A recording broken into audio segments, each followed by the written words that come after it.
Hello, book nerds. Welcome back to the channel.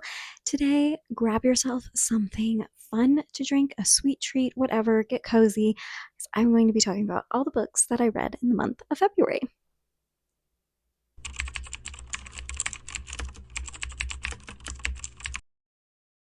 All right, so I believe I have about 10 books here to talk about, and I'm just going to go in the order of which I read them.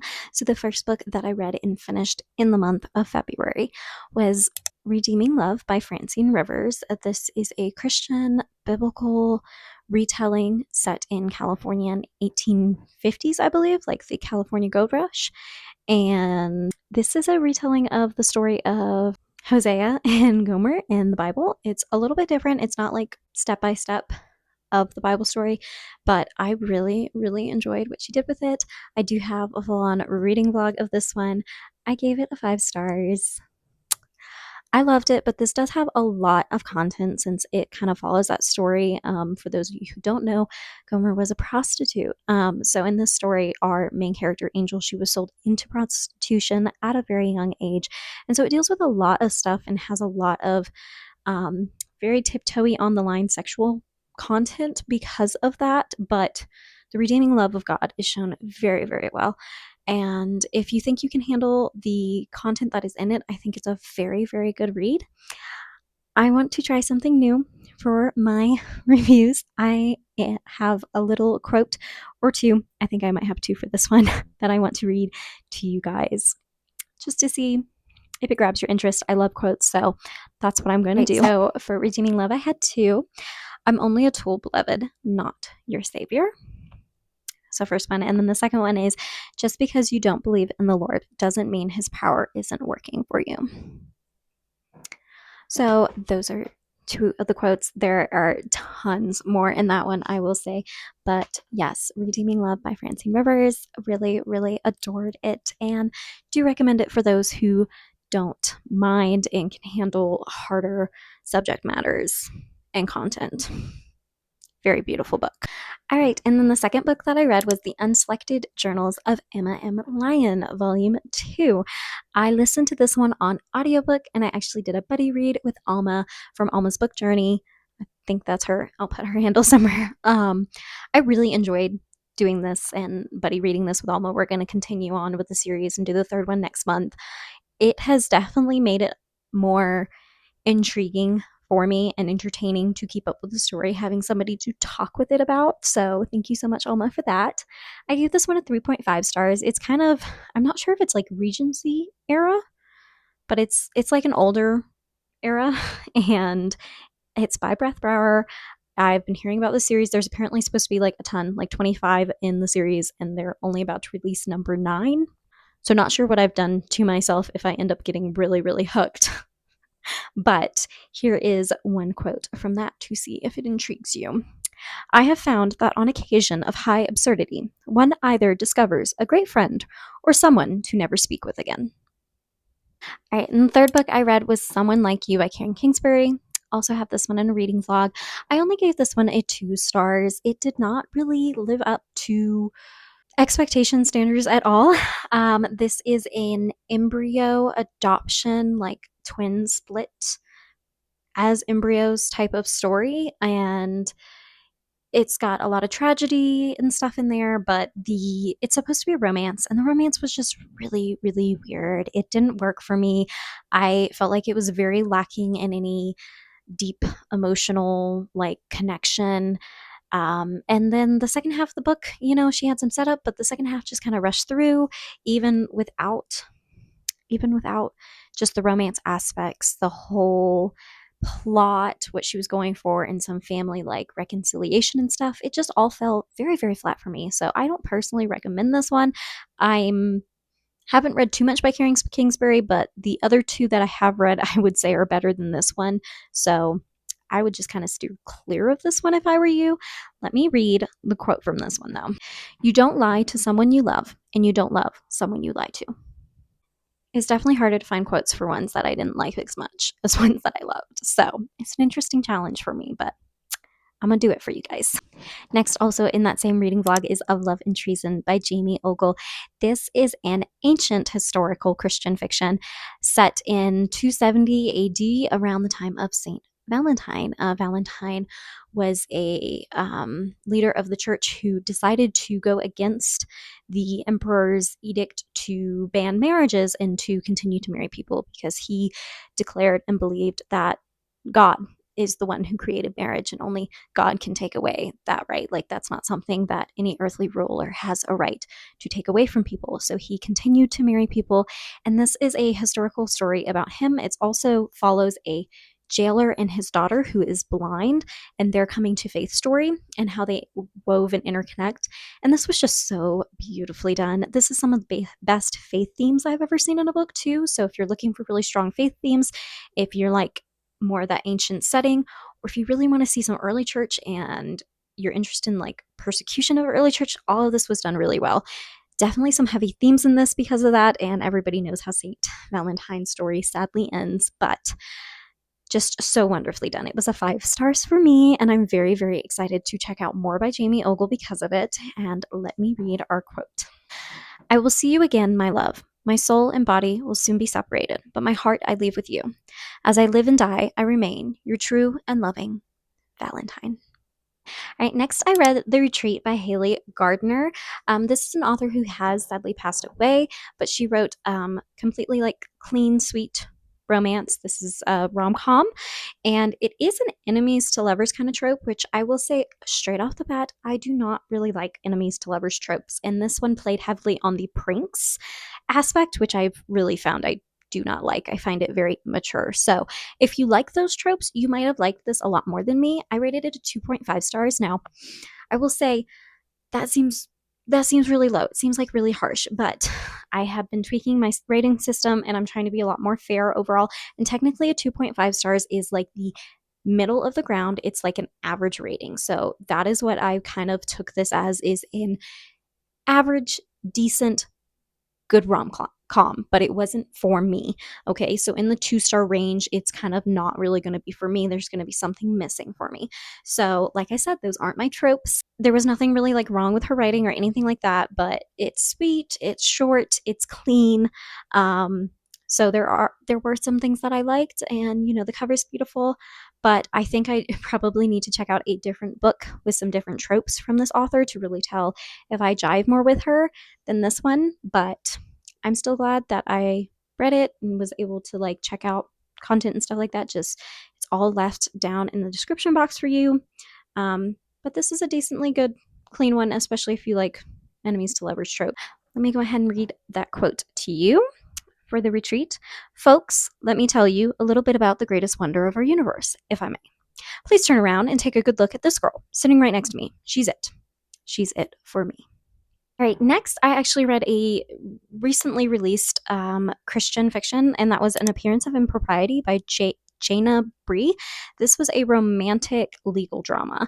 I only gave this one a 2.5 also, so just kind of an average rating.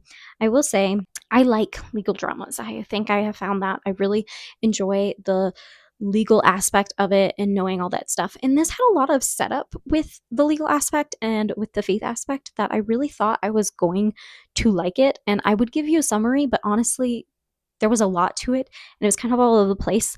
I don't think I could do it in a short amount of time, or that would make much sense. So just know it's a legal drama following a judge and then an attorney, I think, with like romance, obviously. So the judge is kind of like whatevered away from her faith a little bit.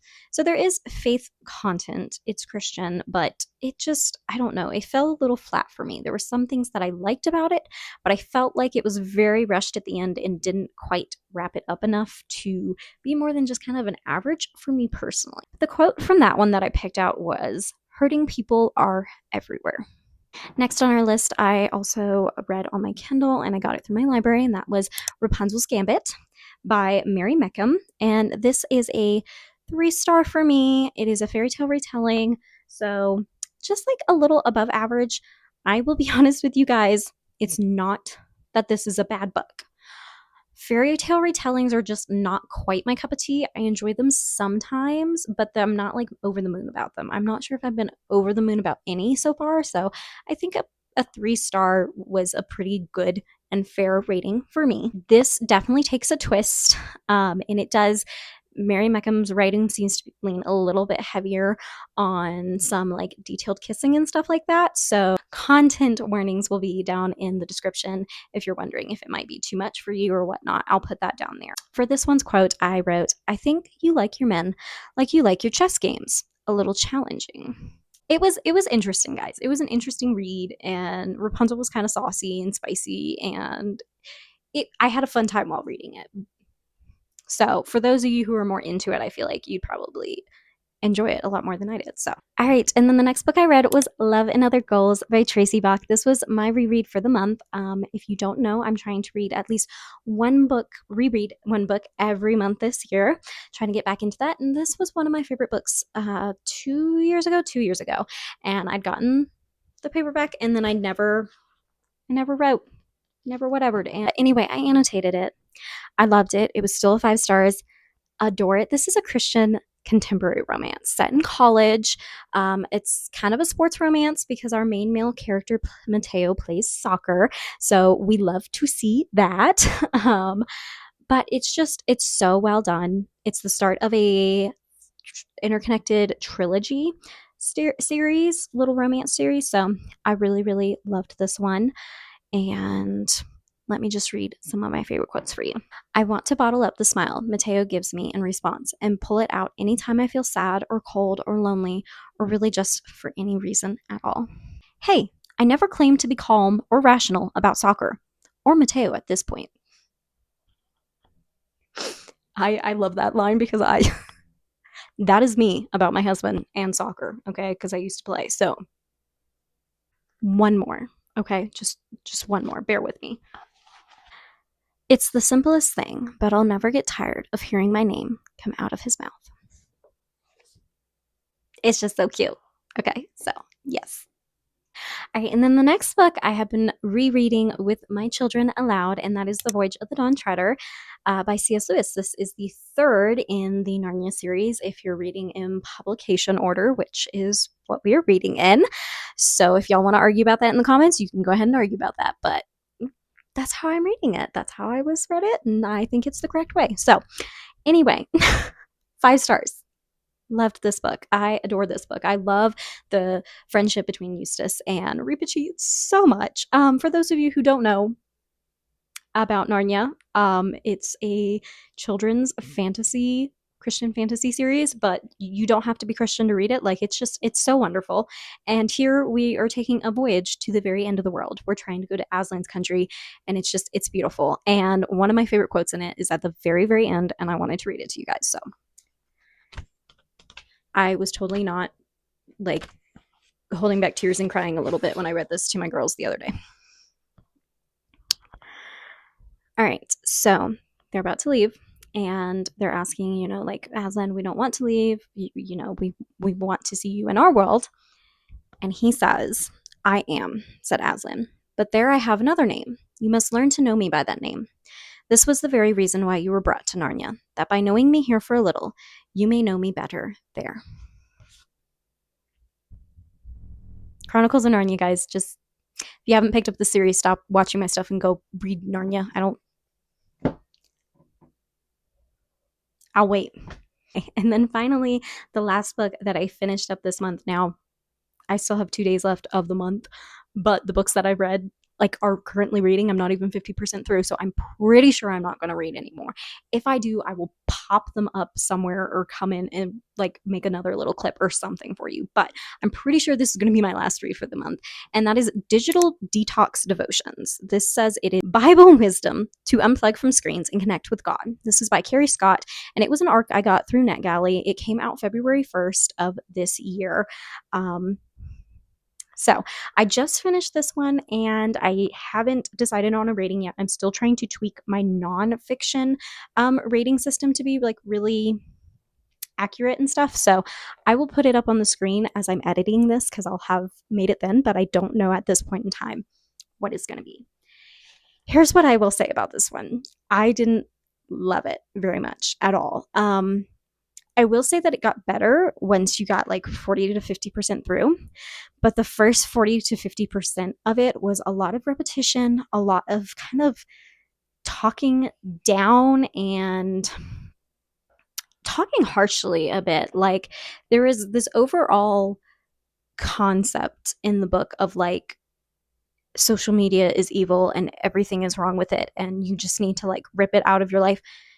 And social media in and of itself is, like the internet in and of itself is not like evil. It's what you use it for, that type of concept thing. And so after the 50% mark, she really did start to bring the more of that in of like using it for good and trying to do good things and everything with it. But I just felt like there was such a negative impact in way of this book. Like, it just read so like you're not giving the full picture here. And after reading so many day-to-day little things of that and then completely flipping the switch, it was very jarring to me. I feel like it should have been very much mixed in. And a lot of her things, it's just a little Bible verse and then a little like daily devotional, very short. Just like, it just felt so like ultimatum. It's this and only this. And so when she started talking, it's this and only this in the opposite direction, I was like, well, which do you mean, girl? Because that's not how you say those things. I think it could be helpful for some people, especially since she does come around and finally kind of make that connection. But I personally wouldn't recommend it. I'm sure there's probably better than this to help you with a digital detox. I also felt like this said a lot to you.